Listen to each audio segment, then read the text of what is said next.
Welcome everybody to our first eBlast for this calendar year.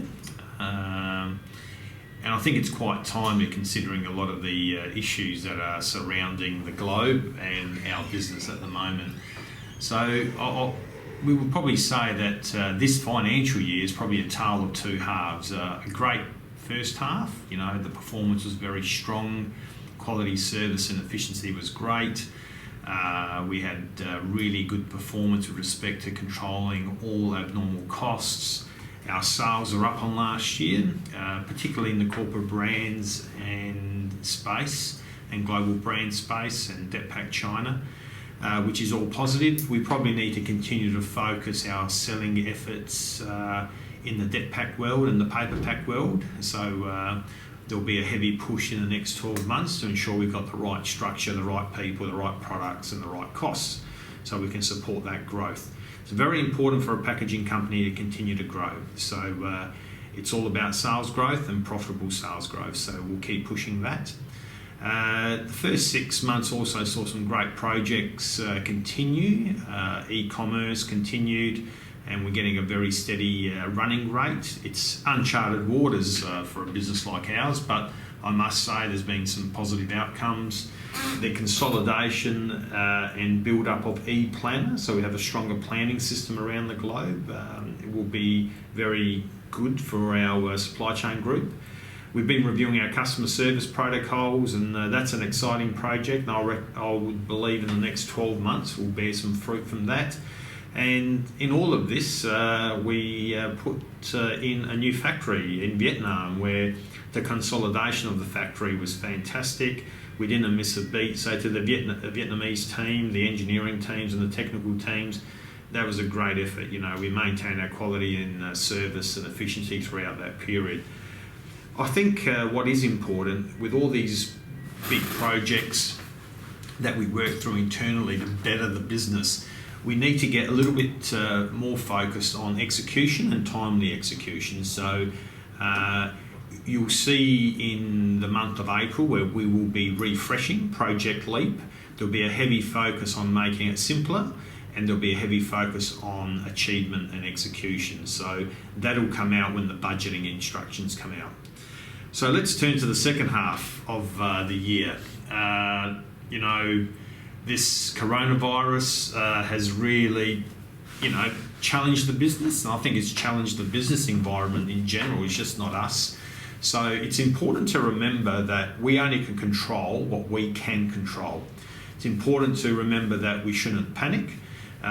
We have enough robust systems and processes and fantastic people to manage through these world events.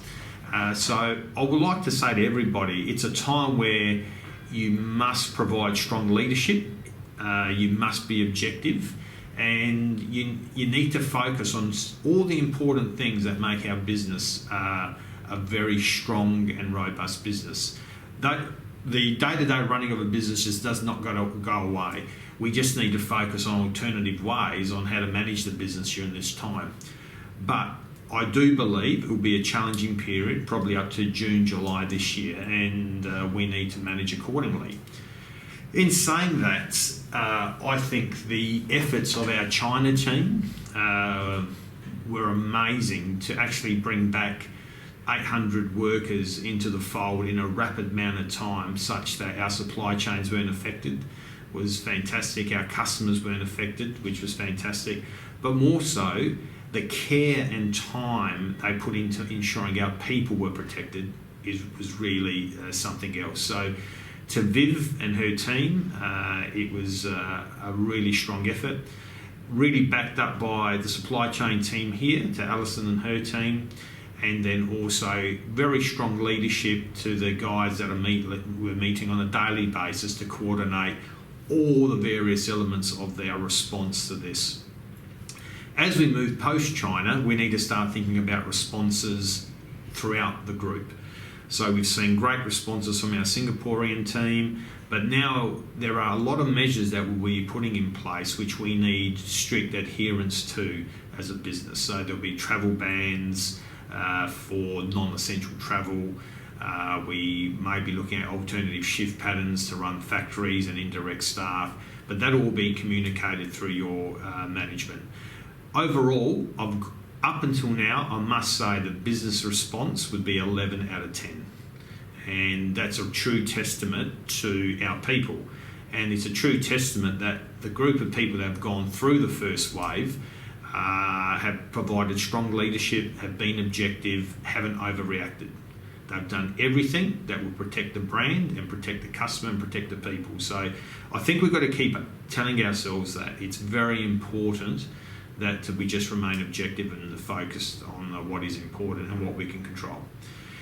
So it's, as I mentioned, it will be a challenging period of time in the next couple of months. We'll work through it. We'll work through it collectively.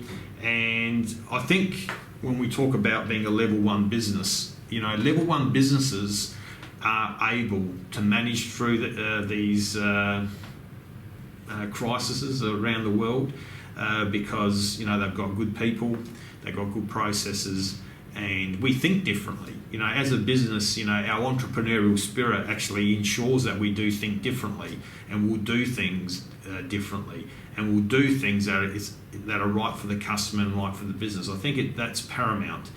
And we will do things that will make us better than our competitors, and we will do things that will create opportunities. So it's not all doom and gloom. I think it's just something that will challenge us. There'll be great opportunities for us as a business, and we'll just move forward, and we'll come out the other side. So I'd just like to thank everyone for their efforts. I would like to please say be patient with things that we put out, and if you have any questions, talk to your local teams. Things aren't always going to be perfect, but we need to work together to make sure they are, and we need to work together to ensure that our people remain well and safe. So probably a lot to absorb, but let's go back to the start. It's really a tale of two halves. You got the first 6 months very strong, right? Always areas for improvement. As a business, we're always improving, so we're never going to be 100% happy with what we've got, but it was strong and solid. Let's hit the challenge head on in the second half, and we'll have a chat probably June timeframe, and we'll give everybody an update on how we finished off the year. So thank you very much. Thanks for your time, and please ensure you communicate adequately to all your staff on the changes that are coming through. Thank you.